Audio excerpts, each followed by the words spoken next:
A gente tem aí dois conceitos, um é de representação, outro é de participação. A ideia de democracia participativa seria um tipo de democracia em que todos os cidadãos e cidadãs tivessem oportunidade de ter voz no processo de tomada de decisão, né? Isso vem do modelo grego, né, em que as pessoas se reuniam fisicamente todas no mesmo lugar, que era a ágora, né? O que acontece em democracias de massa, né, como a nossa, que em sociedades muito numerosas, enfim, com muita gente, né, e muito complexas, é que a gente não consegue mais reunir todos os cidadãos e cidadãs num lugar só, né? E seja para discutir temas de interesse geral, seja para discutir temas de interesse específico, né? Então, é muito difícil fisicamente você fazer isso. Daria para fazer pela internet? A princípio daria, né? Então tem toda uma discussão sobre cyberdemocracia, por exemplo, que tenta, vamos dizer assim, tornar a nossa democracia mais participativa, né? Mas diante dessa dificuldade técnica, né, foi sendo criada essa ideia de nós elegermos representantes, cuja função aí tem uma divergência, né? Alguns acham que a função do representante deve ser levar os interesses da sociedade, ou levar os interesses de quem ele representa para o parlamento, e outras pessoas veem a representação não como um contrato, né, que eu estabeleço com uma pessoa, mas como uma espécie de diálogo, né? Então a função do representante não é levar adiante uma agenda só, mas é tentar achar soluções as mais adequadas para os vários interesses sociais em conflito. E nesse sentido, o representante tem que estar o tempo todo conversando com a sociedade, discutindo com as pessoas, para tentar conciliar as diversas agendas, né? Mas essa aqui é a diferença básica, né? A ideia de democracia participativa é esse tipo de democracia em que você tem os cidadãos tendo oportunidade de comparecer com a sua própria voz nos espaços decisórios, né, para participar do processo de tomada de decisão. E a representativa é esse processo em que você elege alguém que é o seu representante, que vai então fazer a política, vamos dizer assim, em seu nome, né? O que a gente tem no Brasil e em vários países é uma mistura dessas duas coisas, né? Então você tem mecanismos participativos na democracia brasileira, né? Você tem conselhos, por exemplo, o Conselho Nacional de Saúde, né? O Independência Social também, né, em que são eleitos representantes da sociedade civil que têm a oportunidade de tentar influenciar o processo de tomada de decisão naqueles espaços, né? Você tem audiências públicas em determinados órgãos, né, mas acaba prevalecendo, do ponto de vista da tomada de decisão no Brasil, a democracia representativa mesmo. Na sua função clássica, o Congresso tem a função de representar a sociedade, né? Que isso significa, vamos dizer, em termos gerais, né? Quer dizer, então ele tem o dever de expressar a vontade social e os seus conflitos, né, na criação das normas que vão, digamos assim, regular a nossa vida. Então, basicamente é isso. Quer dizer, por isso que a gente elege os nossos representantes que vão para o Congresso e vão tentar debater, negociar, discutir, né? Então, quais são as normas necessárias para a gente regular a nossa vida, né? Só que o que tem acontecido, não é só no Brasil, é no mundo inteiro, que essa função, vamos dizer assim, de representação não está mais restrita só ao Congresso Nacional. Por exemplo, o Poder Judiciário cada vez mais tem tido um papel de criação de normas, né? Como a gente vê no caso, por exemplo, do casamento entre pessoas do mesmo sexo, que estava regulado pela Constituição, mas não de maneira tão clara, e aí o Judiciário teve um papel muito importante no reconhecimento desse direito. Eu acho que a gente não pode ser ingênuo, porque toda vez que alguém diz que a função do Legislativo ou a função do Judiciário deve ser essa, a pessoa tem uma agenda político-constitucional embutida, né? Quando o Marco Feliciano, em um debate que eu vi recentemente, disse, não, o Judiciário está invadindo o nosso espaço, né? A gente não quer que o Judiciário defenda ou defina como deve ser o casamento entre pessoas do mesmo sexo, né? Mas tem uma agenda aí também que é o seguinte, né? No parlamento é mais difícil passar esse tipo de avanço. Lá tem muito mais entraves possíveis, é mais complicado, né? E nesse espaço, cada vez mais, as forças religiosas têm um domínio maior, né? Então, claro que ele quer levar essa questão para o então, legislativo, onde é mais fácil ele ganhar, né?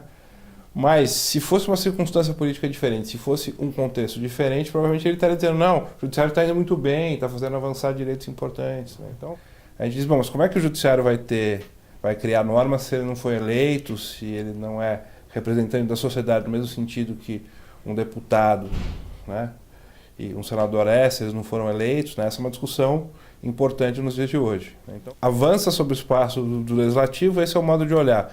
Ou será que esse sistema está se transformando, né? É que a gente não pode mais olhar o legislativo do mesmo jeito e nem o judiciário do mesmo jeito.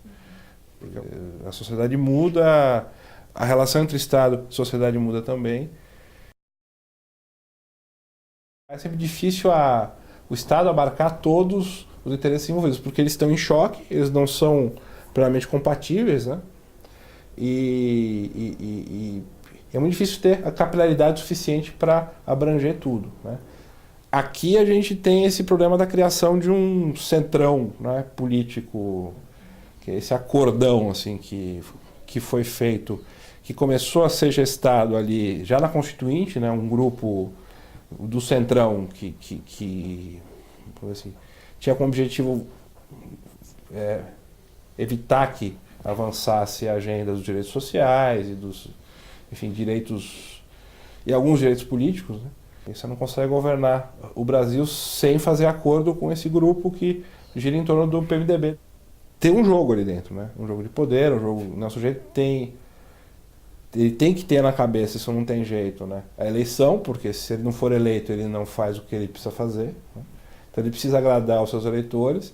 Ao mesmo tempo tem a opinião pública, né, que, enfim, não coincide necessariamente com os eleitores dele, mas ele pode ganhar mais ou menos eleitores se ele tiver apoio da opinião pública. Tem o jogo interno do Congresso, né, porque para votar um projeto ele tem que, enfim, abrir mão de certas coisas ou apoiar outro fulano, né, em determinado momento para conseguir apoio depois, né? O sistema político tem cada vez mais dificuldade em captar o que a sociedade está querendo dizer, né? As pessoas se sentem cada vez menos, assim, autoras, né, das normas que regulam a sua vida, se sentem cada vez mais alienadas.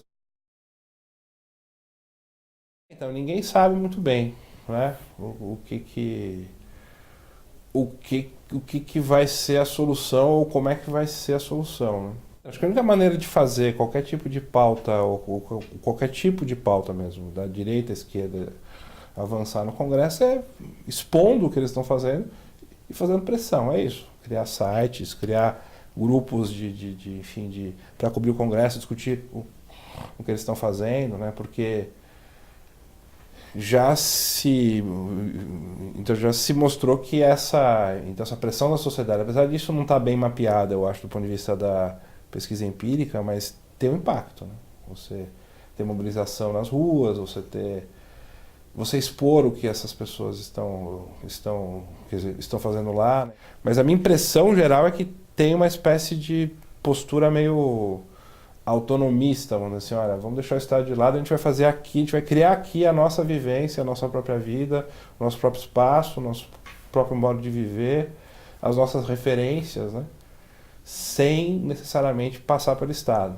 Mas talvez chegue um momento que os grupos percebam que o Estado é necessário. Então a dificuldade de institucionalizar uma prática ou deixar com que ela fique permanente, né, implica necessariamente algum tipo de financiamento, né? Ou autofinanciamento ou financiamento público, né? E aí esses recursos não são fáceis da gente obter. Você pode fazer vaquinha, mas para comprar cartaz, para comprar material, para comprar qualquer coisa, né? Pra você ter uma sala para você se reunir, tudo isso custa, né? Tá todo mundo esperançoso aí das próximas eleições, eu acho, para ver o que vai acontecer, né? Quem vão ser as pessoas que vão ser eleitas, né?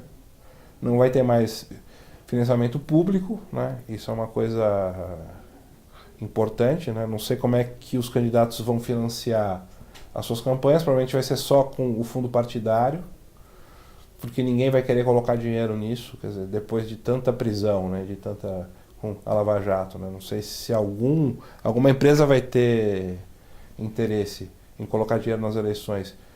E as pessoas, indivíduos privados, acho que vai ser, não sei se vai se conseguir um modelo de mobilização suficiente para conseguir recursos para a eleição, então acho que a próxima eleição vai ser muito interessante assim, para ver que congresso vai vir, né, vai resultar em 2018 do processo eleitoral.